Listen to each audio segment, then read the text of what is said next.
ഇന്നിവിടെ കാണിക്കുന്നത് അക്വാപോണിക്സിലെ രണ്ടാം ഘട്ടമായ മെക്കാനിക്കൽ ഫിൽറ്ററിനെ കുറിച്ചാണ്. അതിന് കാര്യമായിട്ട് വേണ്ടത് ഒരു പ്ലാസ്റ്റിക് കൊട്ടയാണ്. അതിന് നടുവിലൊരു 3/4 ഇഞ്ച് പൈപ്പ് കടത്തണം. അതിന് വേണ്ടി ഒരു ദ്വാരം ഉണ്ടാക്കണം. ഞാനിവിടെ GI പൈപ്പ് സ്റ്റൗവിൽ വെച്ചിട്ട് ചൂടാക്കി കയറ്റുകയാണ്. വളരെ എളുപ്പത്തിൽ കഴിയുന്നതാണത്. ഈ കൊട്ടയുടെ ഉൾഭാഗത്തേക്കാണ് ഫിഷ് ടാങ്കിൽ നിന്നും വെള്ളം നേരിട്ടെത്തുന്നത്. അങ്ങനെ ആകുമ്പോൾ ഈ ഫിഷ് ടാങ്കിൽ വരുന്ന വെള്ളത്തിലെ ഊറലൊക്കെ ഈ കൊട്ടയുടെ അടിഭാഗത്ത് നിൽക്കും. അതിലേക്ക് വേണ്ട 2 ബെൻഡ്, ഒരു ടീ, 2 വശം വലുതായിട്ടുള്ള 3/4 ഇഞ്ച് പൈപ്പുകളാണ് വേണ്ടത്. എല്ലാം PVC പൈപ്പ് മതി. ഇത് നമുക്ക് തന്നെ ഉണ്ടാക്കാൻ കഴിയുന്നതാണ്. ഇപ്പോൾ നമ്മളെ പാത്രത്തിൻ്റെ ഹൈറ്റിനനുസരിച്ചുള്ള PVC പൈപ്പ് എടുത്ത് അതിൽ ടീ ഫിറ്റ് ചെയ്തു. അതിനുശേഷം 2 ഭാഗത്തേക്ക് നമ്മളൊരു ബെൻഡ് ഫിറ്റ് ചെയ്യുന്നു. അത് ഓപ്പോസിറ്റ് സൈഡിലേക്ക് ബെൻഡ് ഫിറ്റ് ചെയ്യുക. അങ്ങനെ ആകുമ്പോൾ നമ്മളൊരു സൈക്ലിക് രൂപത്തിൽ വെള്ളം മുകളിലേക്ക് പൊങ്ങും. അങ്ങനെ ആകുമ്പോൾ ഈ സോളിഡ് വേസ്റ്റൊക്കെ ഡ്രമ്മിന് അടിയിൽ തന്നെ ഊറും. അതാണ് ഏറ്റവും നന്നാവുക. ഈ 2 ബെൻഡിൻ്റെ മുകൾ ഭാഗത്തായിട്ടാണ് നമ്മൾ പ്ലാസ്റ്റിക് കൊട്ട വരിക. അത് വളരെ എളുപ്പമായിട്ട് നമുക്ക് ചെയ്യാൻ പറ്റുന്നതാണ്. അത് ആദ്യം ഈ ബെൻഡ് നേരെ വെച്ച് അതിന് മേലെ കൊട്ട കയറ്റി അതിന് മേലെ നമ്മൾ നൈലോൺ വലകൾ അല്ലെങ്കിൽ പോളിസ്റ്റർ തുണികളൊക്കെ വെച്ച് അതിന് മേലെ അത് പൊങ്ങാതിരിക്കാൻ കുറച്ച് മെറ്റൽ തുണിയിൽ പൊതിഞ്ഞ് വെക്കുന്നത് നല്ലതാണ്. അങ്ങനെ ആകുമ്പോൾ നമ്മൾ വെള്ളത്തിലുള്ള അഴുക്കുകൾ കംപ്ലീറ്റ് ഈ തുണികൾ വലിച്ചെടുക്കും. ഇവിടെ ഇപ്പം ഞാൻ 2 ബാരൽ എടുത്തിട്ടുണ്ട്. ഒരു ഹാഫ് ഡ്രമ്മും ഒരു ഫുൾ ഡ്രമ്മും.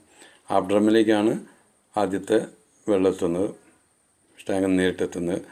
അവിടെ ഊറിയതിന് ശേഷമാണ് ഞാൻ അടുത്ത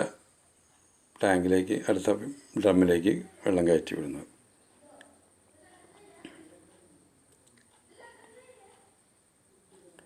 ആ ഡ്രമ്മിൻ്റെ അടിഭാഗത്തേക്കാണ് ഇവിടുന്ന് വെള്ളം നേരെ പോകുന്നത്.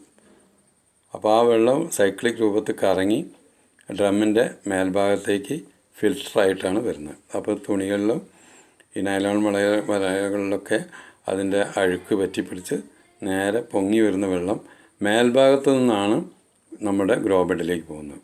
അതുകൊണ്ട് വളരെ നല്ല ഊറിയ വെള്ളം മാത്രമേ ഗ്രോ ബെഡിലേക്ക് എത്തുള്ളൂ. അപ്പോൾ ചെടികൾക്കത് ദോഷം ചെയ്യില്ല. അപ്പോൾ പുറത്തേക്കുള്ള ഞാൻ ടാങ്ക് കണക്ടർ കൊടുത്തിട്ട് പുറത്തേക്കൊരു ഔട്ട്ലെറ്റ് ഇട്ടിരിക്കുകയാണ്. ഈ ഔട്ട്ലെറ്റ് വഴിയാണ് നേരെ ഗ്രോ ബെഡിലേക്ക് പോകുന്നത്. ഇവിടെ ഞാൻ ഗ്രോ ബെഡ് സെറ്റ് ചെയ്ത് 2 ഭാഗത്തായിട്ടാണ്. അതുകൊണ്ട് ഞാനവിടെ ഒരു ടീ കൊടുത്തിട്ട് 2 ഭാഗത്തേക്കാണ് ഈ വെള്ളം വിടുന്നത്. അപ്പോൾ ആ ടീയിൽ നിന്ന് നമ്മൾ ഗ്രോ ബെഡിലേക്ക് വരുന്ന വെള്ളം നേരെ ഗ്രോ ബെഡിൽ വീണതിന് ശേഷം ചില മോട്ടർ നല്ല പവറുള്ള മോട്ടറാണെങ്കിൽ വെള്ളം കൂടുതലുണ്ടാവും. വെള്ളം കൂടുതലുണ്ടാകുമ്പോൾ ഞാനിവിടെ ചെയ്തത് ഒരു ചെറിയ ഓസ് വെച്ചിട്ട് 3 ഇഞ്ച് പൈപ്പ് വാങ്ങി അതിൽ കട്ടിങ് ഇട്ട് അതിൽ പ്ലാസ്റ്റിക്കിൻ്റെ PVCൻ്റെ പോട്ട് വാങ്ങി. ആ പോട്ടിന് മുഴുവൻ ദ്വാരമുള്ളതാണ്. ആ ദ്വാരത്തിലൂടെ നമ്മൾ വെള്ളം പാസ് ചെയ്യും. ആ ദ്വാരത്തിൽ മെറ്റൽ നിറച്ച് അതിൽ നമ്മൾ പുതിന കൃഷി ചെയ്യുന്നുണ്ട്. ഇവിടെ ഇപ്പോൾ കയ്പയാണുള്ളത്. വെണ്ടയ്ക്കൊക്കെ അത്യാവശ്യം നല്ല രീതിയിൽ തന്നെ വളരുന്നുണ്ട്. വെണ്ടയ്ക്ക 1-2 കായ പറിച്ച് കഴിഞ്ഞ് ഈ ഓസ് വഴിയാണ് അത് 3 ഇഞ്ച് പൈപ്പിലേക്ക് പോകുന്നത്.